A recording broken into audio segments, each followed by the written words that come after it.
welcome back to The Broken Masterpiece. Can you believe it's almost 2025? I'm Kristen, and I am so excited to wrap up another year of incredible furniture transformations. But before we officially say goodbye to 2024, I wanted to take a look back at some of my favorite furniture flipping projects this year. Furniture flipping isn't just about transforming old pieces, it's about transforming your life. This side hustle has given our family the freedom to pay off debt, tackle our dream home DIYs, and even take the kids on some unforgettable adventures. Get ready for a whirlwind of before and afters that will leave you inspired to pick up a paintbrush and give furniture flipping a try yourself in the new year. I learned everything from YouTube and Pinterest and a lot of blogs, and so you can too. I started back in 2016 and I haven't looked back since. There's been years that I've slowed down, and that has definitely been the past few years, but I still managed to crank out some furniture this year, and I'm looking forward to 2025. From drab dressers to chic chairs, we've tackled it all this year. So sit back, relax, and get ready for a dose of DIY motivation.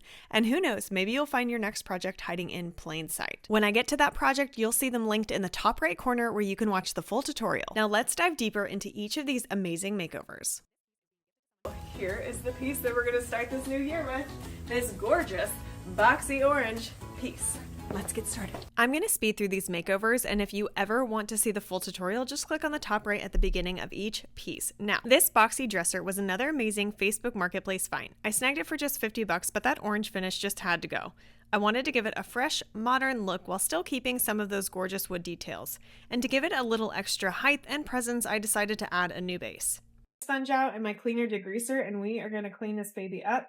It's been in my garage for like 2 months now, and it's got a ton of dust on it, but even before that, solvents and all sorts of stuff can sit on your piece, and so it's good to give it a scrub to get all that off before we sand. That is going to be my consistent MO on every single piece of furniture. Anytime before you sand anything, you want to give it a good clean, because if there's any dirt, grime, oils, or other contaminants on the surface, it can gum up your sandpaper, it damages the wood grain, and it can prevent a smooth, even finish when sanding. Now, this dresser had seen better days. Check out the water damage along the top. To smooth things out, I started with some serious sanding action.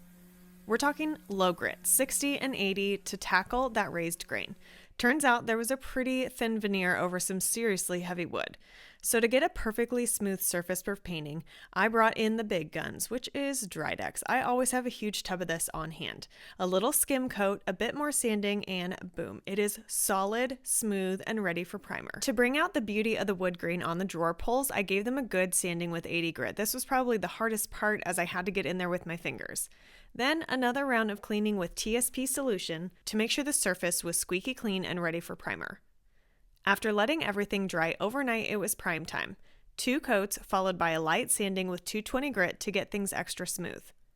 And finally, the moment we've all been waiting for, paint. I went with this gorgeous conch color by Dixie Belle. Now, even though the paint says it has a built-in top coat, I like to go the extra mile, especially when I'm selling my pieces, and add a couple layers of water-based polyurethane.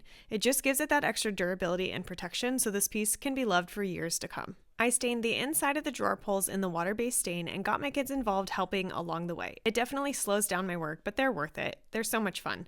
We built some support for the base to be able to attach the legs and an apron to it, and got some red oak and used a Kreg jig and a miter saw to knock that out. I stained it the same color as the poles, and then sealed everything with a water-based poly. Here's the big reveal.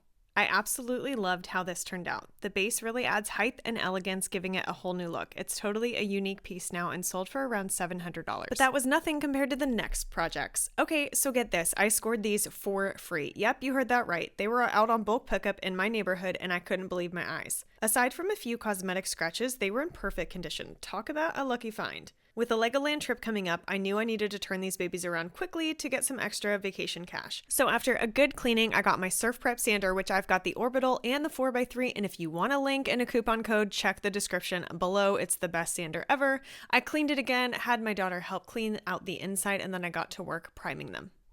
I used the Surf Prep again with a really light grit to just go over to make sure that I didn't have any bumps in the grit. I used shellac this time, and shellac usually does need to be sanded just a little bit to make sure that it's perfectly butter smooth to receive paint. The paint I used is an old paint from my garage because I was trying to do everything for free on this project. Thankfully, I had supplies left over, so this did not cost me a thing. Now I used a water-based poly to seal this, and guess what? I tinted it with the color that I was using, the paint. This is a professional's secret, you guys. I hide all these secrets inside my full tutorials, so make sure that you give those a watch. I usually seal in my mineral milk or chalk paints with 2 to 3 coats. I used Rust-Oleum metallic on the finish for the handles, and I sold this for a profit of $770. Now, this next dresser caused quite a stir online. My friend snagged this mahogany piece at Goodwill for just $30. The problem? Her room was super dark and she wanted a lighter, brighter look. Well, let's just say the internet had some opinions about painting this one, but hey, it's a client piece, and the client gets what the client wants. After cleaning it with Crud Cutter and really scrubbing it down, I sanded it with my Surf Prep sander and had to go pretty deep to get a lot of the gouges out. I started with a coat of primer and bam, instant bleed through. Even after a second coat of Kills 3, it was still peeking through. But don't worry, I had a little trade secret up my sleeve to fix that. Want to know what it is? You're going to have to check out the full video linked in the top right corner. I ended up painting it in Sandbar, a gorgeous fan favorite beige. The paint went on like a dream. I cleaned up the original hardware with Barkeeper's Friend to bring them back to their shine, and then I added a touch of glam with Rust-Oleum metallic champagne gold. The client was absolutely thrilled with the final result. For a makeover like this, I typically charge around $450 to $500. The next piece was a major score from my local Habitat for Humanity restore. Just $40, and you are not going to believe the treasure I found inside. I even had someone call me all the way from Southern California wanting to buy this, but ultimately my husband and I fell in love with its history and decided to keep it for ourselves. For this project, I partnered with Green Easy Strip and Clean. They have an amazing biodegradable non-toxic stripper that I absolutely swear by. It's my go-to, and you can use my coupon code in the description below to get a discount. The stripper worked wonders on this tough old varnish. In some spots I did have to strip twice, but that's to be expected with a piece this old. The drawers were super heavy and extended all the way to the back, and one was completely stuck.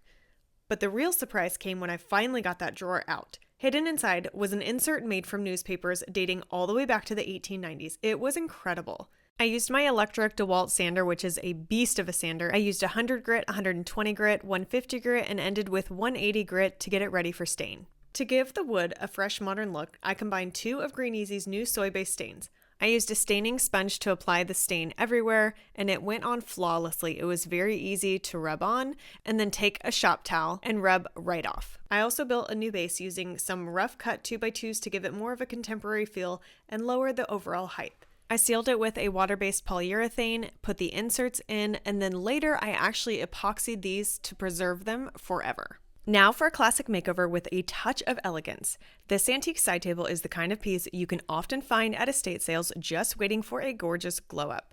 I got my little helpers involved again. They love helping with cleaning, scrubbing, and sanding. I primed it with a few other pieces that I was working on at the time. That is the quickest way to be efficient. I used a HomeRite sprayer to spray shellac on this piece. Make sure that you have proper ventilation and a respirator because this stuff is no joke to breathe in. I gave the shellac a quick buff with just some sanding pads, and then I used my Flexio 5000. It is my trusty spray gun to paint it in Saltwater by Dixie Belle. Now, the client loved the idea of the shading, but wasn't a fan of the grunge look that it had before. So after sealing it with a water-based polyurethane, I used Annie Sloan's black wax and some detailed artist brushes to add depth and dimension to all the cracks and crevices.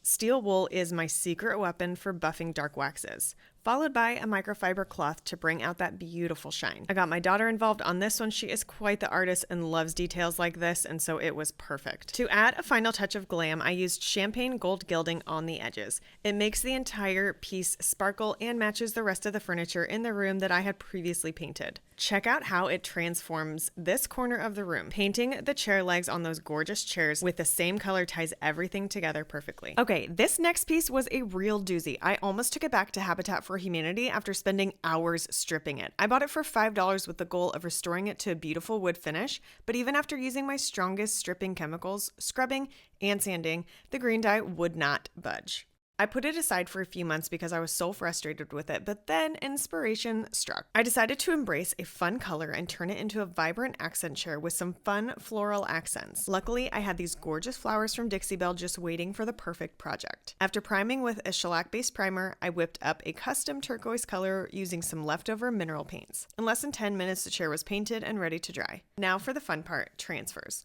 This is the Latin floral set from Dixie Belle, and let me tell you, it was both exciting and a little nerve-wracking. It had been over a year since I've used transfers, so it was a bit of a learning curve at first, but with the help of a friend, we got the big pieces started and it got easier from there. Our pro tip, cut them into smaller sections for a smoother, more seamless application. Honestly, putting them on was so therapeutic. I love these peaceful painting moments when my kids are out playing, the music is on, and the neighbors are peeking over the fence to see what I'm creating. Once all the florals were in place, I sealed everything with a few coats of water-based polyurethane for protection and durability. And this happy chair now has a happy home with a friend of mine. And now for a little rapid fire inspiration. Get ready for some amazing transformations. Each video is linked in the top right corner if you want to learn the specific techniques I used. This year, I really dove into acrylic painting and using epoxy for a glossy, durable finish. It's a mesmerizing process, so be sure to check those videos out. The last one was a quick $15 coffee table flip I squeezed in right before surgery. I used a paint wash instead of a stain to achieve the restoration hardware look. It's amazing what you can do with a little leftover white or beige paint and some sanding. So which flip was your favorite? Drop a comment below and let me know. Here are the pieces I have to start 2025. What would you do with each of these? Let me know in the comments below. I'll see you guys in the new year.